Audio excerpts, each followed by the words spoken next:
par Rana Gorgani. Rana Gorgani est artiste, chorégraphe, enseignante. Elle est considérée comme l'une des grandes figures contemporaines de la danse soufie. Rana est née en Allemagne, d'une mère iranienne et d'un père kurde. J'espère que je ne me trompe pas. Elle a grandi en France et elle construit depuis de nombreuses années un parcours extrêmement singulier qui est à la croisée de l'art, de la spiritualité et de la transmission culturelle. Sa rencontre avec le soufisme commence très jeune à travers la musique et la pratique du daf. Le daf, c'est un grand cercle comme un tambour avec des petits cercles, c'est pas des clochettes, mais ça fait un bruit très particulier. Et c'est à 14 ans, si je ne me trompe pas, qu'elle a découvert la pratique du daf, qui est donc un tambour sacré dans la tradition kurde. Puis elle a poursuivi l'apprentissage de ce daf lors de ses nombreux voyages en Iran et en Turquie. Elle a été formée au théâtre du Conservatoire de Paris, puis elle a choisi ensuite de s'en consacrer pleinement à la danse, qu'elle considère comme un langage spirituel mais aussi artistique. En 2009, elle fonde la compagnie L'Œil Persan. C'est ça ? Oui. Persan, P-E-R-S-A-N, qui est la première structure en Europe dédiée à la préservation et la transmission des danses persanes et des traditions chorégraphiques d'Asie centrale et des minorités d'Iran. Son travail a donné lieu à des collaborations avec de grandes institutions culturelles comme le Musée Guimet, l'IMA, mais aussi elle a beaucoup voyagé à l'international. Elle a beaucoup été en représentation dans le monde. Et en parallèle, elle poursuit une recherche en ethnomusicologie et en anthropologie de la danse. À travers la pratique du sama, Rana Gorgani transmet une vision profondément universelle du soufisme, où la danse devient un chemin de présence, de transformation et de liberté intérieure. Elle anime aujourd'hui des spectacles, des ateliers, des retraites en Europe, aux États-Unis, tout en faisant dialoguer les traditions ancestrales et la création contemporaine. Je me souviens de t'avoir vu, par exemple, à Temple, comment il s'appelle ce grand... Carreau du Temple. Le Carreau du Temple, remarquable spectacle. Rana vient de terminer l'écriture d'un très très beau livre entre fiction et récit, qui est le destin en parallèle de deux jeunes femmes que quelques siècles séparent, dont j'ai eu l'immense chance de lire et qui interroge notamment la place de la femme dans la pratique soufie, mais pas seulement, dans le monde tout court. Et elle nous parlera de tout ça. Bonjour à tous. Déjà, merci beaucoup aux éditions Sama pour l'invitation. Je suis ravie d'être ici et puis également assez surprise de vous parler finalement d'un roman qui existe mais qui n'est pas encore publié.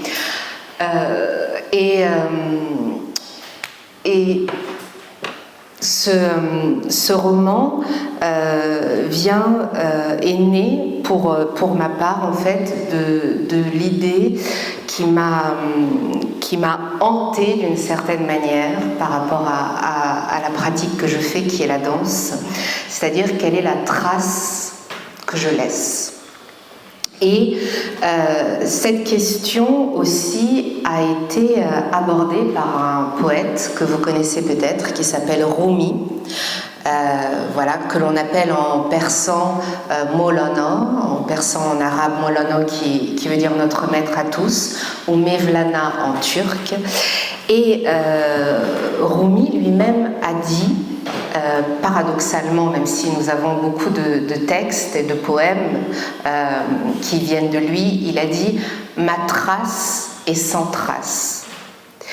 Et bien sûr, c'est une forme poétique, et en fait, derrière cette idée, eh bien, il y a l'importance, je crois, que de nous, en tant qu'êtres humains, en fait, de ce que on laisse derrière nous, que ça soit visible ou non, on laisse quelque chose. On est traversé par notre histoire, par ce qu'ont pu vivre nos parents. Et je crois que le besoin d'écrire, parce que je ne me considère pas forcément comme une autrice, mais le besoin d'écrire est venu vraiment à partir de différents événements qui se sont produits dans ma vie. Alors déjà, la première raison, c'est que donc j'ai la chance depuis plusieurs années d'être invitée pour parler de la danse soufie. Et je répète toujours la même chose que je vais aussi vous dire aujourd'hui, c'est-à-dire qu'est-ce que la danse soufie ? La danse soufie est une danse spirituelle que l'on appelle aussi méditation en mouvement, mais qui est à l'origine une danse de dévotion, et elle va bien au-delà de tout aspect religieux, puisqu'il y a cette idée de tourner comme la Terre qui tourne autour du Soleil. Donc il y a le lien avec le cosmos, il y a le lien avec notre présence sur cette Terre, et la gestuelle de la danse soufie aussi parle du lien de la terre et du ciel, parle aussi de notre recherche en tant qu'être humain, de l'émancipation. Mais il y a un mot que j'aime beaucoup en persan qui est le mot raho. Et raho, c'est difficile à traduire, mais ça veut dire libération et émancipation à la fois. Et on entend parler parfois de la danse soufie comme une danse où on est dans un état de transe ou dans un état modifié de conscience, mais en réalité c'est un chemin vers un éveil spirituel, et l'ancrage dont on parlait tout à l'heure, Rachel du derviche, je crois que c'est peut-être comparé finalement à ce qui se passe dans la nature. C'est-à-dire que pour que la nature puisse exister, pour qu'on puisse garder cette nature belle et forte, eh ben, il faut que la terre puisse être là et que les arbres puissent prendre racine. Et je dis toujours quel est le but d'un arbre. S'il devait avoir un but, en partant du principe que et ça aussi c'est une pensée soufie, que chaque être vivant sur cette terre porte une âme et est une manifestation divine. Bon, ça c'est encore autre chose, mais si l'arbre devait avoir un but, ce n'est pas si c'est un arbre fruitier, ce n'est pas de donner des fruits aux hommes, mais d'aller vers la lumière. Et je pense que au-delà de toute réflexion trop intellectuelle, je pense que chaque être sur cette terre tend vers ça. Alors par différents moyens, et l'art, il me semble, est un chemin de lumière, et vraiment l'art, quel qu'il soit, après on peut aimer ou ne pas aimer. Et donc vous voyez, je commence à parler de ce sujet, de la danse, du soufisme, de la spiritualité, et c'est des sujets qui me parlent, et je répète depuis plusieurs années ce que je sais, et il y a quelques années, j'ai réalisé qu'il fallait que je puisse mettre par écrit ce que je sais. Parce que finalement, le soufisme est encore très méconnu, même dans les pays où le soufisme se trouve en fait. Ce n'est pas parce que par exemple la danse des derviches tourneurs, que l'on connaît sous ce nom en Occident, n'est pas forcément connue en Turquie, contrairement à ce qu'on peut imaginer. La spiritualité soufie que l'on appelle tasawwuf, ou en persan erfon, n'est pas connue de tous les Turcs ou de tous les Iraniens. Et également, j'ai constaté, de par mes voyages ces dernières années, une appropriation de la spiritualité par des courants religieux. Et ça, c'est quelque chose aussi d'assez problématique, problématique, oui, on peut le dire, parce que la pensée soufie déjà est bien antérieure à l'islam. Rachel est ici et connaît très bien la poésie persane des grands mystiques persans où leur pensée se retrouve dans la spiritualité soufie, mais la pensée soufie n'est pas dogmatique. Et malheureusement, même encore aujourd'hui, la pratique de la danse soufie est difficile pour une femme dans les milieux traditionnels et encore dans beaucoup de pays. Je le vis constamment. Donc, pour résumer, la danse d'un homme, parce que c'est une danse, c'est considéré, c'est ça aussi la merveille qu'a apporté le poète Rumi. Le soufisme existait bien avant Rumi, mais Rumi, il a apporté un côté charnel à cette spiritualité et a mis au centre ce mouvement de danse, le mouvement de tournoiement. Et je suis sûre que Rumi, lui, n'aurait jamais... D'ailleurs, bon, après, on parle du XIIIe siècle, donc certains écrits se contredisent, mais on raconte qu'il organisait des cérémonies et des soirées où il invitait les hommes et les femmes. Et à son époque, il était accusé de blasphème. Mais encore aujourd'hui, alors que nous ne sommes plus au XIIIe siècle quand même, encore aujourd'hui, une femme qui danse au nom d'une spiritualité en lien avec l'islam peut être considérée comme un blasphème.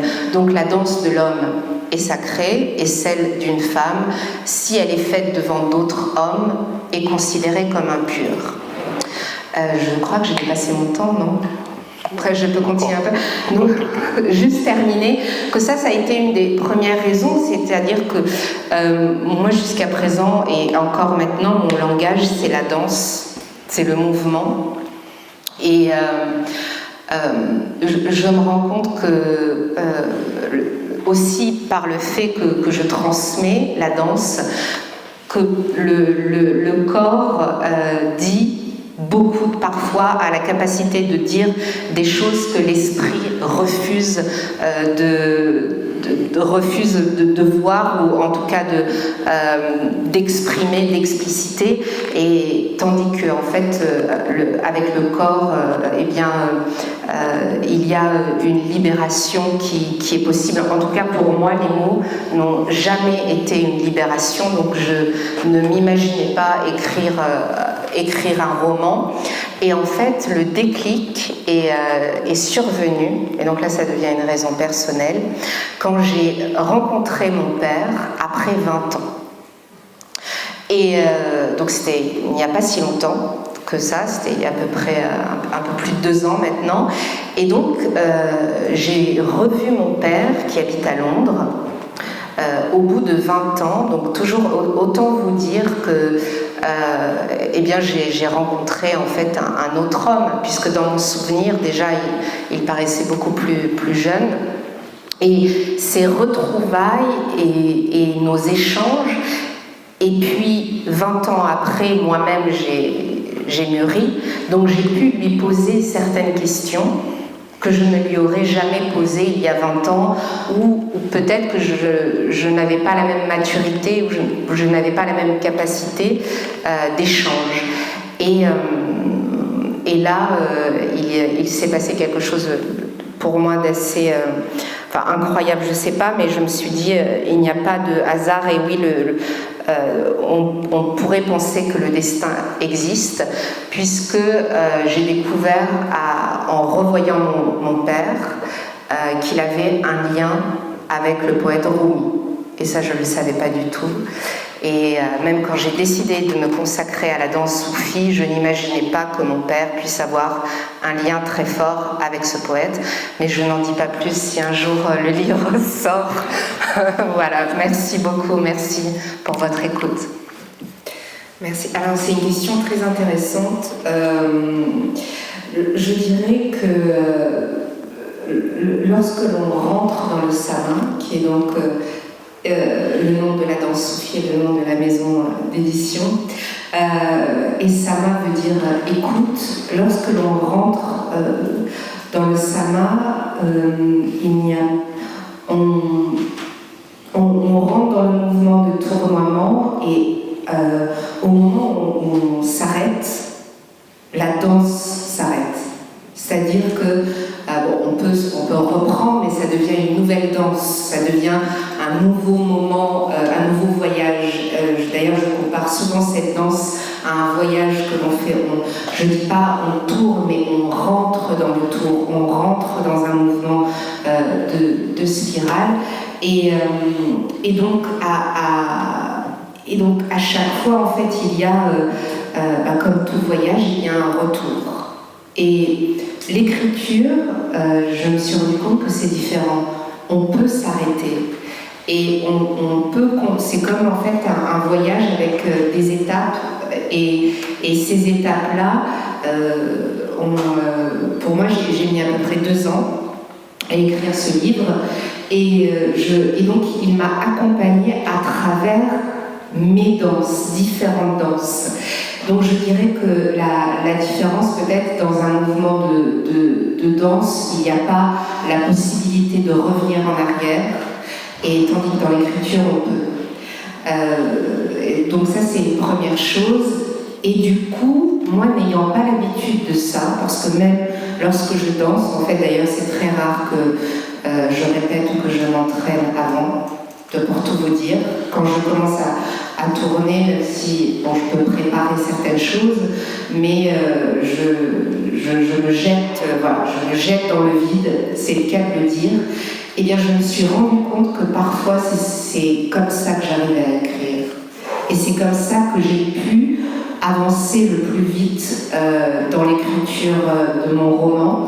C'est-à-dire, je commençais à écrire, je ne suis pas vraiment lève-tôt, donc disons je commençais à écrire à 10h30 du matin, et je terminais à 18h, 19h, et je me rendais compte que je n'avais pas vu le temps passer.